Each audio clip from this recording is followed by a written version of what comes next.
People, Deluded, I'm back again. Good morning, and I hope you're all doing well and safe. Now, yesterday, obviously, the signing of Gabriel was officially confirmed. We know it's been done for a while, but at the end of the day, until we see official confirmation, there has to have been something holding it back, and it puts our minds to rest. We've got a centre-half who, isn't currently world-class, isn't, the top defender in his game and things. And while I urge caution for putting these labels on, guys, it's hard not to imagine one day. Like I said, today he's not that. Tomorrow he might be. 22. Like, Saliba's irrelevant from this to a degree, but 19. Like I said, he's 22. He signed a 5-year deal. He's not the finished article now. Where would he be at 27? And I believe he's got everything to reach that potential. He's got the good building blocks. From what you read about his life and how he responds to adversity and a lot of these things, he responds quite well. He seems to be very serious about his development. Obviously, a big reason as to why he signed for Arsenal. If we look specifically at Arteta, Arteta's been improving players, and he must believe Arteta can improve him because he said that. Obviously, Edu is not going to be coaching, but I believe, on top of all the other reasons we've covered in relation to why he would sign for Arsenal or want to play under Arteta and all of these things, I think a thing that could have tempted Gabriel to come to this club is, obviously, you look at Edu. He's played for Brazil. He's worked in the Brazilian national team. If I'm Edu, I'm literally sitting in the office or wherever I'm trying to speak with Gabriel about signing for the club. I'm literally there and saying, listen, I know you want to play for Brazil. I can listen, as someone that's worked in the Brazilian national setup, I know exactly what you need to do to be like David Luiz and Thiago Silva and all of these players. And Arsenal is the place for you. I've done this work. I've looked over 1,000 centre halves, exaggeration, and that was probably a reason. For me, I'm keen for Gabriel, like Saliba. Like I said, they're gonna have to learn fast. There's gonna be tough times. They're gonna drop clangers. Like, for instance, with Gabriel, what I like about him is his mentality. I like how he likes to ball play as well, for example. But there are times he probably tries that David Luiz pass when it's not on. He's a young man that can be coached.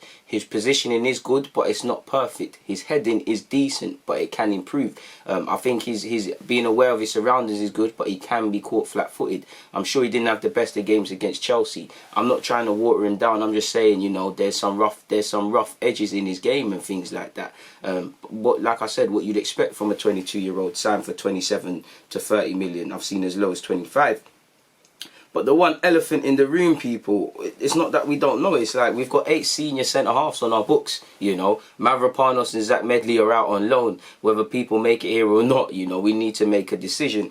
If I look at it, I'm not too sure who I would go with, because 8 centre-halves, if I was to try my best to look into the mind of Arteta, people, I'd say, well, out of the 8 centre-halves, it's quite obvious that there's game time for 4. I'd be looking for 5 to play, people. With Callum Chambers, Callum Chambers might get a reprisal, because we know he's a centre-half, He's gone on loan to Fulham and played centre-half and midfield. At Arsenal, he's had spells at fullback, and if Bellerin does leave, Maitland-Niles seems to be staying. If Bellerin does leave, then we're quite light at right back. And in my opinion, if Kolasinac and Bellerin does leave, that leaves us a bit light at fullback. So you have to keep Maitland-Niles, maybe Chambers for the fullback thing if someone can do a job, because I know we've got Saka and things like that, but let's just say Saka is unavailable, Tierney's unavailable, and we need to field an 11. Potentially you could, and again, it's not going to be the first choice, but Maitland-Niles can move over to the left, Callum Chambers can move over to right back. So that might be a bit of a blight for Chambers, what might allow him to stay if Bellerin to PSG and Juventus and Munich and all of these things are true. Or even Maitland, it's gone quite quiet on Maitland, happily so. It's talk of a new deal and staying at the club, which he shouldn't have been even considered sellable. Do you get it, people? But if he leaves, that's the only reason I could see Chambers giving a reprisal. Then again, I've seen Sokratis and Mustafi play right back, so maybe if at a push, Arteta will go with that. But out of the 8, like I said, I think it's quite obvious that 4 will play. Pablo Mari hasn't had much of a look in, and he seems to be the forgotten man. You always remind me when I talk about centre halves and not mention him. For me, obviously, I haven't seen too much. I think at best, all I want to do is see from him is that you're a competent option. I don't expect him to be the 3rd choice. Arguably, right now, he's probably 4th choice. Gabriel and Saliba, you'd imagine they play. David Luiz seems to be, the sort of captaining the defensive ship. So yeah, you never know with Marie. You know, Marie's a left-sided centre half like Gabriel as well. So you never know. But I'm just hoping Marie, when he can be called upon, he does all right. From the vague things I've seen, he looks a decent defender. He looks like he's troubled with pace, but I think he's a competent option and he will get game time to prove this. You know, I like Marie from what I've seen, and he's 26, so we're hoping he can be a decent option for a couple of years for us. In fact, I say 26, I'm pretty sure he's turned 27. Him and Cedric born on the same day. Arsenal spoke about their birthdays this week, so there's that. So Marie has a future here. Saliba and Gabriel, for obvious reasons, do. David Luiz takes up the 4th position for me. You know, for me, I'm looking at David Luiz. In an ideal world, you want to see David Luiz be faded out. Not because, you know, if his form's there, then he deserves it. But we want to see Gabriel and Saliba long term, you know. And we did this with Koscielny, sort of keeping, no disrespect to Luiz. When you make a centre-half, and Monreal even, when these centre-halves are getting on a bit and they're not in the squad, they're your main sort of centre-half or your main guy, you're running a risk. Now, Luiz, if he earns it, he earns it. But in an ideal world, you want David Luiz first half of the season to act like a mentor for both these players, whether he's playing in the back three or either one, and be gradually phased out. And to be fair, you know, David Luiz made about 5 mistakes leading to a goal. Did he concede 5 penalties or something last year? You know, the stats don't point to Luiz favourably, and we know he's got a mistake in him. But for me, David Luiz isn't a bad player. It's just, you know, he just has that mistake in him. I think he's a decent centre half, and his mentality's there. In big games, he's done it, so he can be used in some capacity. So that's 4. Now for me, I believe we need about 5 centre halves. You know, there's injuries, there's suspensions, there's loss of form, there's all these things. Ideal world, 5 centre halves. Maybe have a 6th, you know, a young centre-half that's in the 23s or whatever. He can be called upon when required. So it's pretty obvious, you know, Gabriel, Marie, David Luiz and Saliba would be my 4. It's the 5th centre-half that becomes a bit of a techie one, you know. Sokratis, I think last season he's never been perfect, but there was a time he had a decent little bit of form and he lost his place and he never got it back. It's a bit like Chambers. Chambers had a bit of form, he got injured, and that gave Mustafi an opportunity. Maybe if different things didn't happen, people would have opportunities.